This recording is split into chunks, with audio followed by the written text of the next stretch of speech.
take a moment to observe the world around us, we can see the incredible beauty of our natural environment. We, as indigenous people, have been blessed with an incredible gift, but we cannot ignore the fact that our home is facing serious threats due to widespread destruction caused by human activity. My advocacy is crucial and timely. The conservation and protection of our natural resources. As IPs, it is our bounden duty to preserve our environment. I'm Joris Tomas from the Municipality of Dumalneg. I urge you to join hands with me in promoting this cause.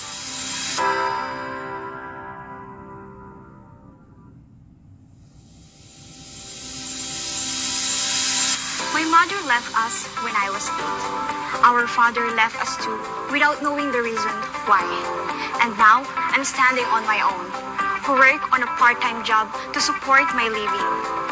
This is not just my story, but a lot of women like me are experiencing this. Therefore, I advocate women empowerment.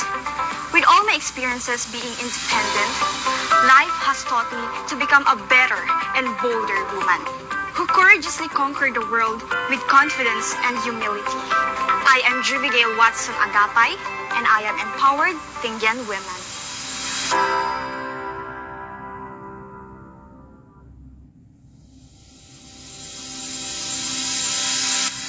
An advocate for cultural preservation through initiating Embrace Your Identity movement, a slogan that caters empowering indigenous people, especially young minds, to embrace their unique identity and to be proud who they are.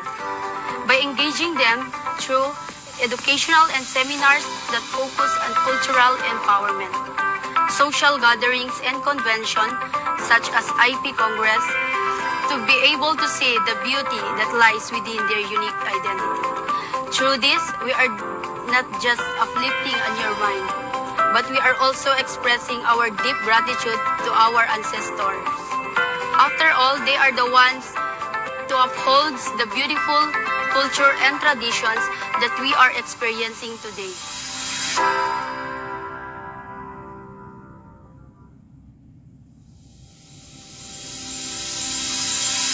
I am James Valderrama of Karasi. I advocate for the preservation of our rich cultural heritage, which serves as a cornerstone of our identity. Our culture is a treasure trove of wisdom that has been meticulously passed down through generations, embodying the collective experiences, values, and beliefs of our ancestors. The tradition, languages, music, dance, and arts are the vibrant threads that intricately weave the fabric of our community, fostering unity and a sense of belonging among us. I am James Valderrama of Karasi.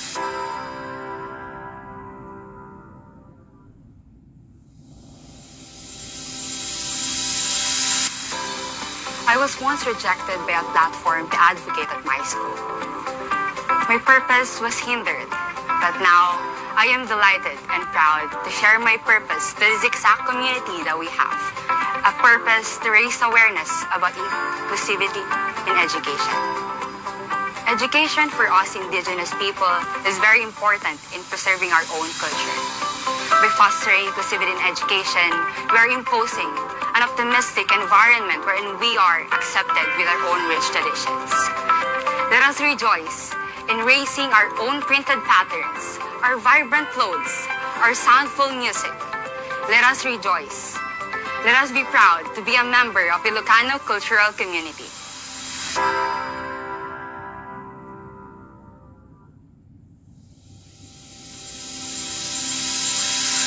Throughout my formative years, I was surrounded by the people who place great emphasis on the importance of environmental awareness.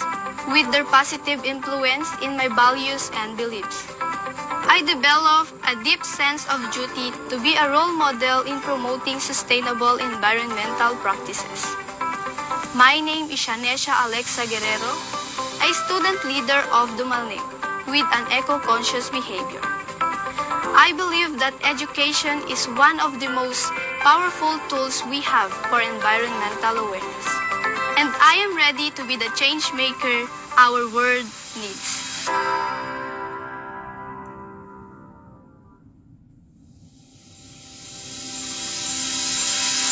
I am Cyrus Blazem Julian and I'm from Dumalneg.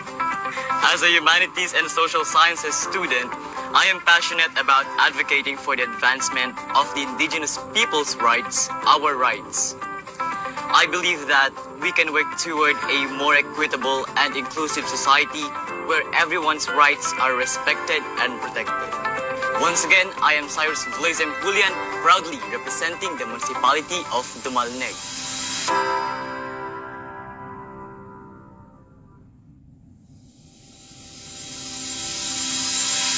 Our province boasts some of the most breathtaking and awe-inspiring places that are also home of indigenous cultural communities, thus offering a perfect opportunity for ecotourism to flourish. However, we have to acknowledge tourism while allowing us to enjoy the natural beauty of our world can also lead to severe environmental damage as we have experienced this past.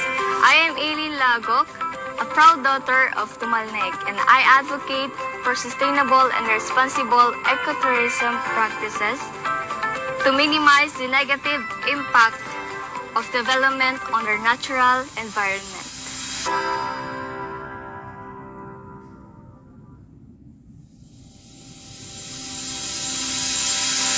My advocacy is about culture and traditions as indigenous people.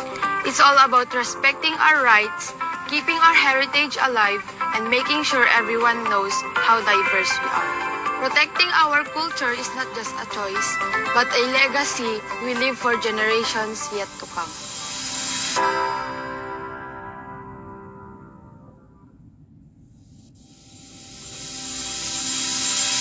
Against the backdrop of our rich heritage, I stand and passionately advocate the preservation of our cultural legacy, the promotion of tourism, and the celebration of our unique identity.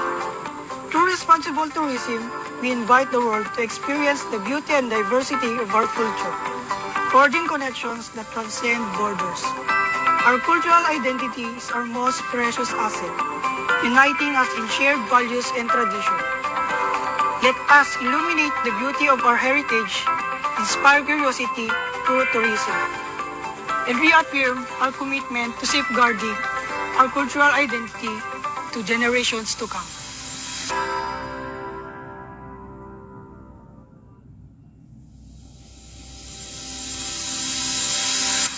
We are living in a world that is increasingly globalized, where culture and traditions are being melded together in an equal pace. While this can be a great thing, it means that we must be vigilant in preserving our unique identities and traditions to make each culture special.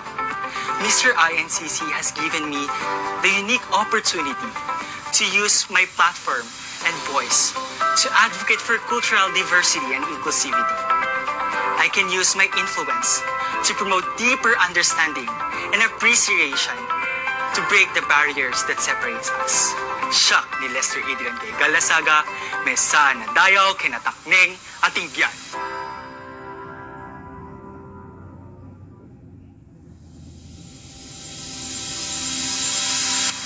We are living in a world that is increasingly globalized, where culture and traditions are being melded together in an equal pace. While this can be a great thing, it means that we must be vigilant in preserving our unique identities and traditions to make each culture special. Mr. INCC has given me the unique opportunity to use my platform and voice to advocate for cultural diversity and inclusivity. I can use my influence to promote deeper understanding and appreciation to break the barriers that separates us. Siya ni Lester Adrian kay Galasaga, Mesa na dayaw kinatakneng ating biyan.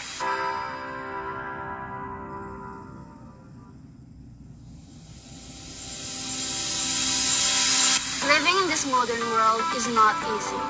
And it is complex where young minds, particularly the young indigenous people, tend to forget who they really are.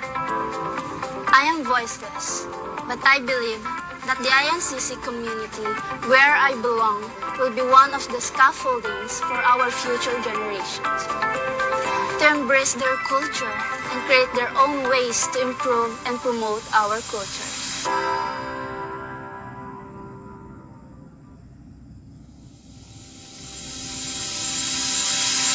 Religious freedom is about having the right to express and think about our cultural beliefs. It encompasses the right of individuals to practice worships and express the beliefs without interference. As an advocate for religious freedom, it is my responsibility to help promote and respect the religious rights of each individual in our respective cultural communities. The beliefs of indigenous people are getting mocked outside our terrain. They believe that the indigenous people practices are just a bunch of nonsense and should just be taken out. But I will prove them wrong.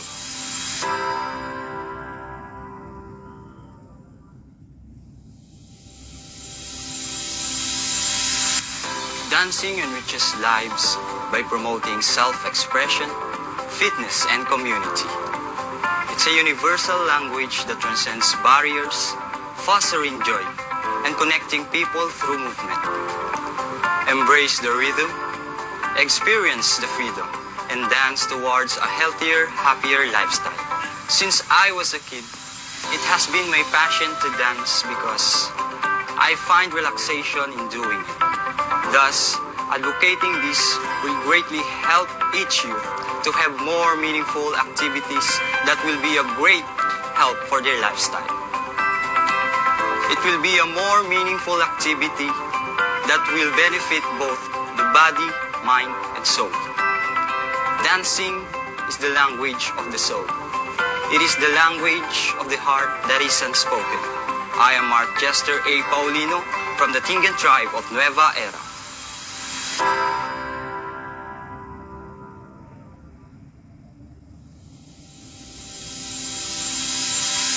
I, Maria Christine Joy Pulsig, advocating for empowering and teaching younger generations through socio-cultural programs. As an aspiring professional teacher, youth empowerment has always been very close to my heart.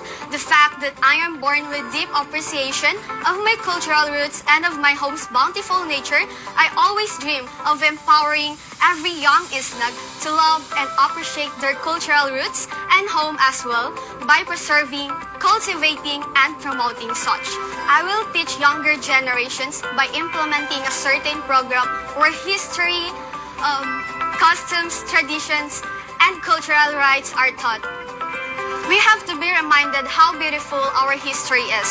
By teaching them the importance of such in their lives, they will be able to know their responsibilities, roles, and sense of belongingness. INCC Kaya Tada Yadi.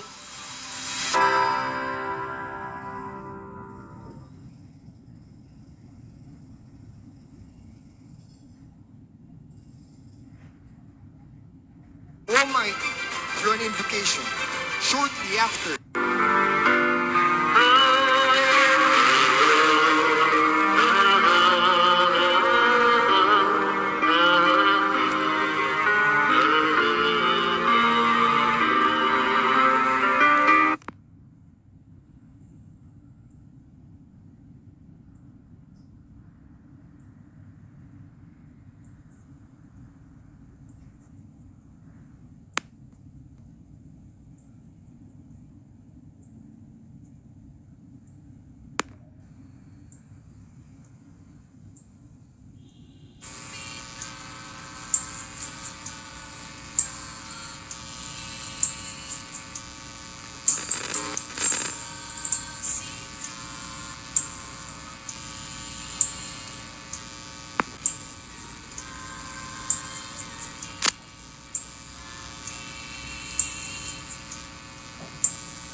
Nabuantan lugati nga impeti na maswa nagkaget di tattao nagkaysa agunglo yapayaw isne igurot ken Ilocano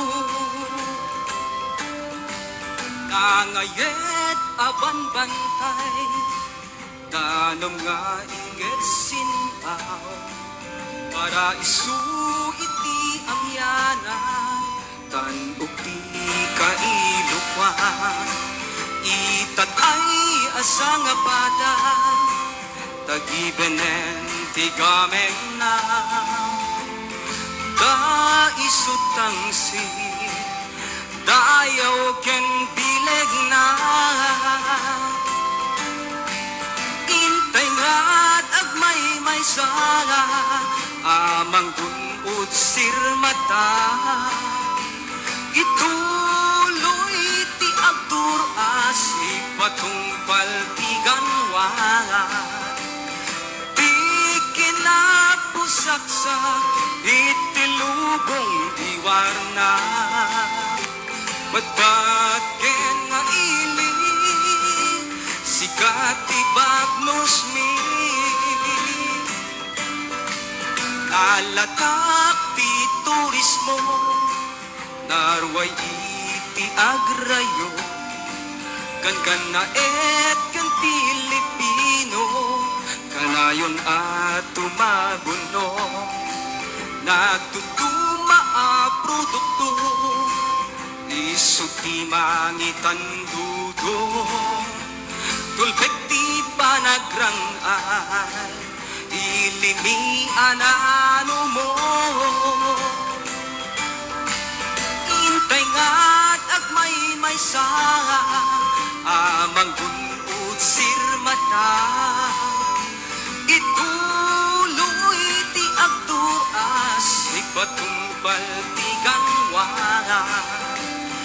di kinapusaksak itilubong iwarna patpatgen nga ili sikat ti bagnos mi patpatgen nga ili sikat ti bagnos mi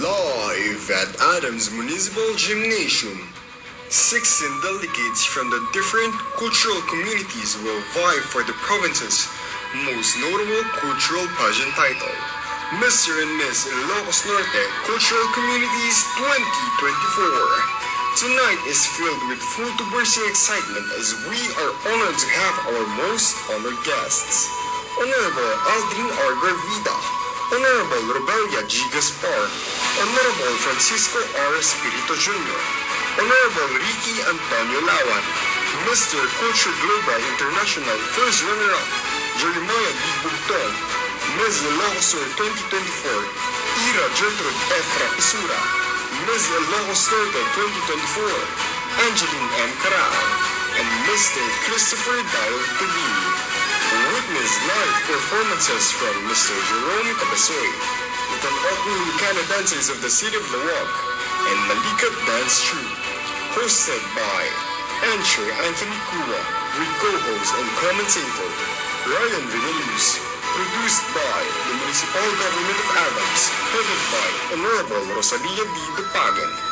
The overall production in charge, Johnson Seneca, directed by Attorney John Christopher Guerrero, script written by Ryan Villaluz, musical director Clarence John Batara, and production manager Aries Angelo Lucas, assisted by Calvin Asuncion, choreographed by John Paul Albano, with photo and video coverage from Ersanger Productions. Wardrobes designed and brought to you by John's Touring Events. Stage design and styled by Ronnie Manataza. Lights and sounds from Music Man and Audio Levels. This is Mr and Ms INCC 2024.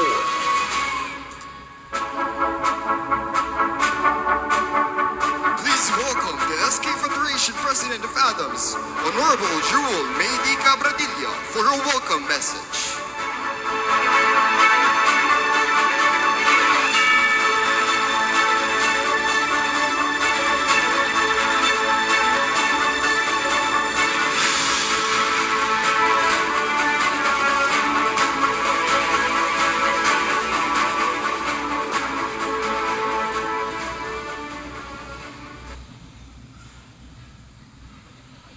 Kadagiti ay ayaten tayo nga mayors nang rugi tinaanos kenalapsat nga inay ti ili nga Adams awan sa bali no di ni Honorable Mayor Rosalia Dupagen. Kastamet kadagiti mayors nga nagapuy ti sa bali nga ili Honorable Mayor Francisco Espiritu Jr., Honorable Mayor Robelia Gaspar, ken ni Honorable Attorney Aldrin Garvida. Ken kadagiti opisyales, ken amin nga naayat nga imay ti mabuno kadaytoy nga event tayo, I extend my heartfelt welcome to each one of you and good evening.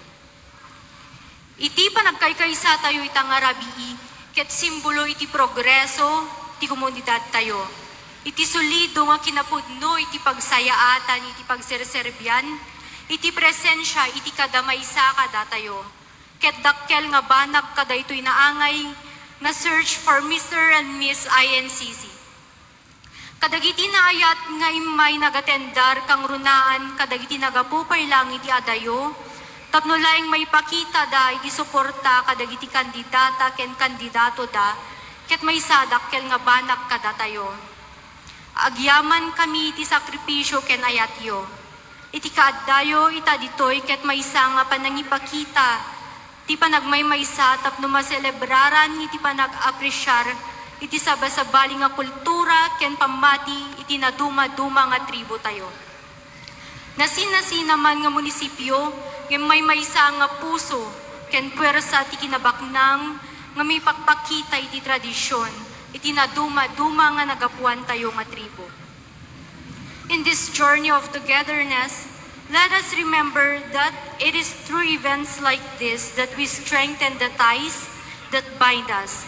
Let us embrace diversity and cultivate a sense of belonging among our 4 tribal municipalities. Together, we stand united, showcasing the beauty of our culture and the power of unity in diversity. Again, naimbag na rabii tayo amin. Ladies and gentlemen, our SK Federation President, Honorable Jewel Maydi Cabradilla, to rightfully select our pageant winners this year, let's meet our members and chairperson of the selection committee, introduced by the designated Municipal Tourism Officer, Mr. Michael Figueroa.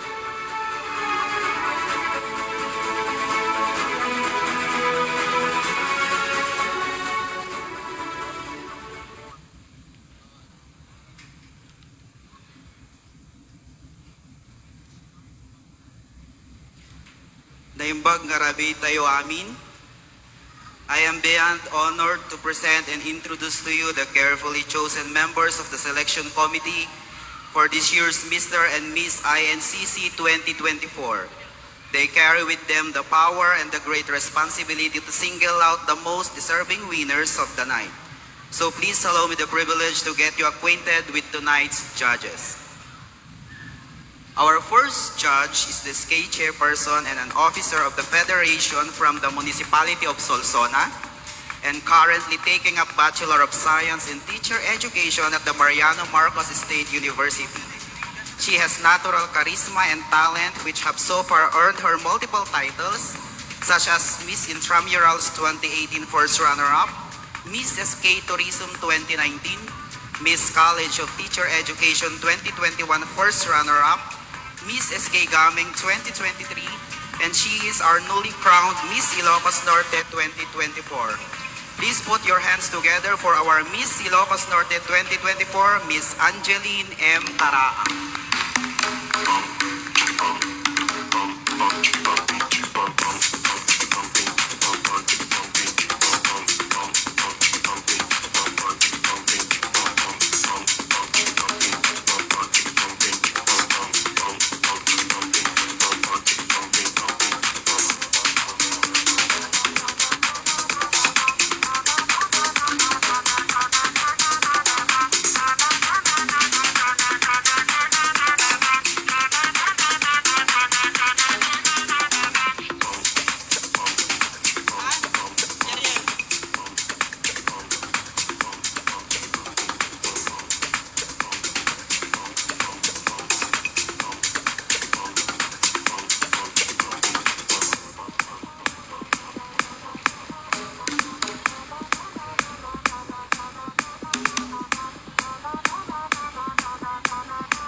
is a respected and laudable Sangguniang Bayan member for 3 terms at the municipality of Pudtol, Apayao, and a certified public accountant by profession.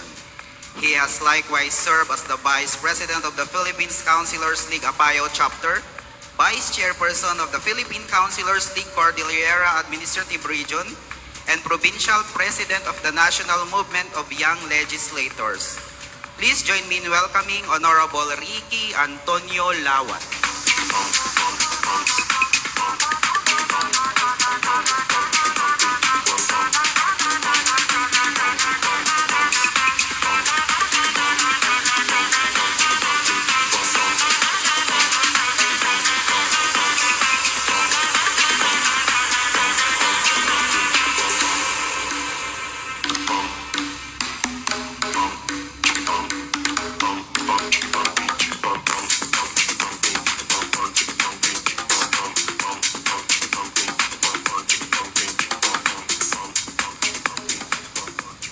Next up is a registered pharmacist who graduated at St. Louis University, Baguio City, and a resident from La Trinidad, Benguet. He has garnered various commendable titles including King of the North Tourism and Mr. Benguet Nature 2022. Only last year, he took upon himself the challenge of representing the Philippines in the Mr and Ms Culture Global International, which was held in Jakarta, Indonesia, and ended up as Mr. Culture Global International 2023 first runner-up. Please give your warmest applause to Mr. Jeremiah D. Bogtong.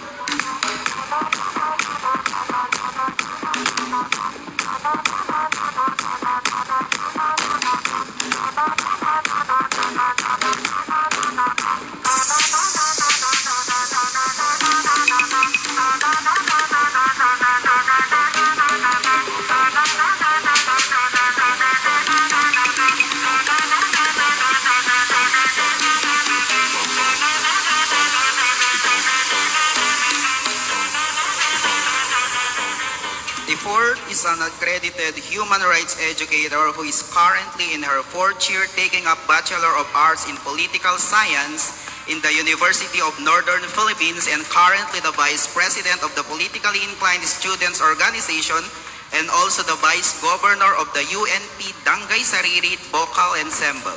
She is a well-seasoned public speaker, debater, and performer. She has also conquered the world of pageantry as she has been crowned Miss Santa Catalina in 2023 and Miss Ilocosur 2024. Please welcome a true beauty queen inside and out, our Miss Ilocosur 2024, Miss Ira Gertrude F. Rapisora.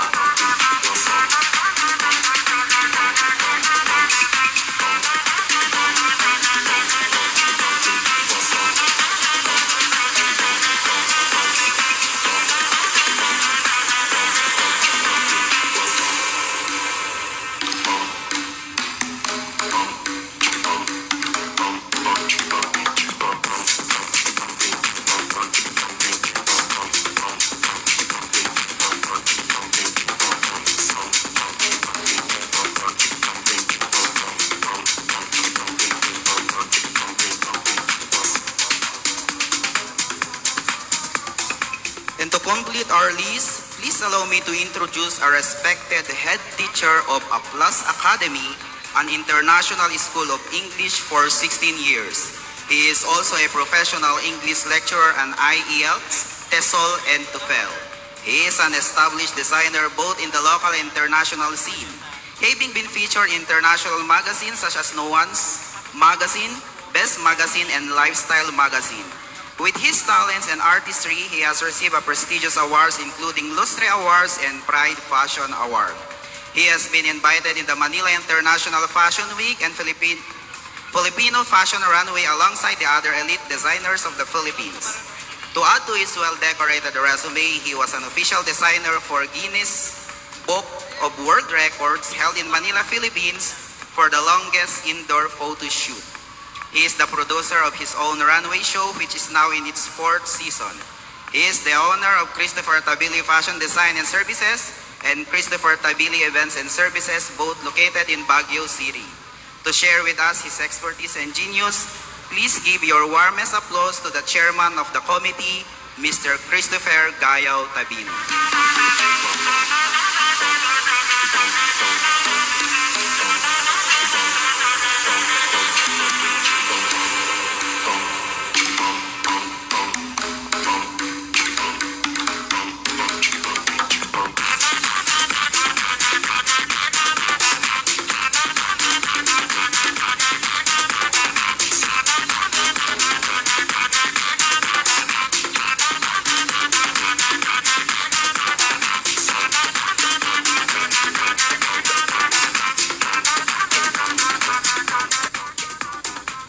Thank you and enjoy the night. Thank you so much, Mr. Michael Figueroa. Last May 2022 was conducted here at the gymnasium. The candidates' ability to answer the questions from the panel of judges were tested. Their talents are showcased, and they competed in their first swimwear and casual wear competition. The judges scored the candidates with the following criteria for judging: casual wear, 10 points. Swimwear, 10 points. Talent, 10 points. Ability to answer the questions in the interview, 20 points, for a total of 50 points. Tonight, in the first half of the coronation night, the candidates will be judged based on the following criteria: beauty and charm, 20 points. Second leg of the swimwear competition, 10 points. Cultural attire, 10 points, and formal wear, 10 points, for a total of 50 points. The scores in the preliminaries combined will determine our top 3 Misters and 3 Miss who will advance to the final round. The scores in the final round will be back to the zero. The finalists will be judged based on these criteria: beauty, 50%, and ability to answer the final question, 50%. And that is how we will determine our Mr. and Ms INCC winners. At this point, we would also want to acknowledge our tabulators from STI Lawag. Thank you for making sure of a fair and transparent competition.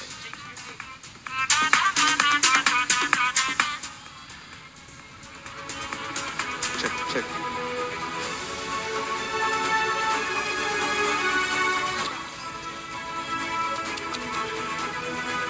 From the highlands of Ilocos Norte, 8 young women and 8 young men were chosen to represent the cultural towns of the province.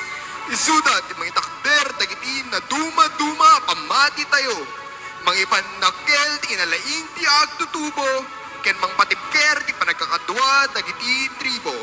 We are the Ilocos Norte Cultural Communities.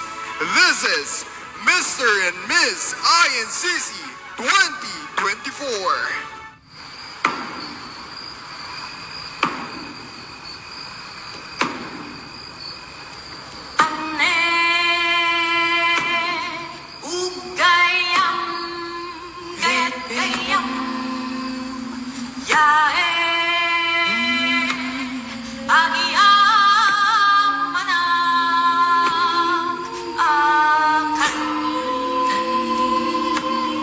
Diyos sa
the Municipality of Nueva Era.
Cultural production presentation for our 16 candidates, together with the Malikat dancers.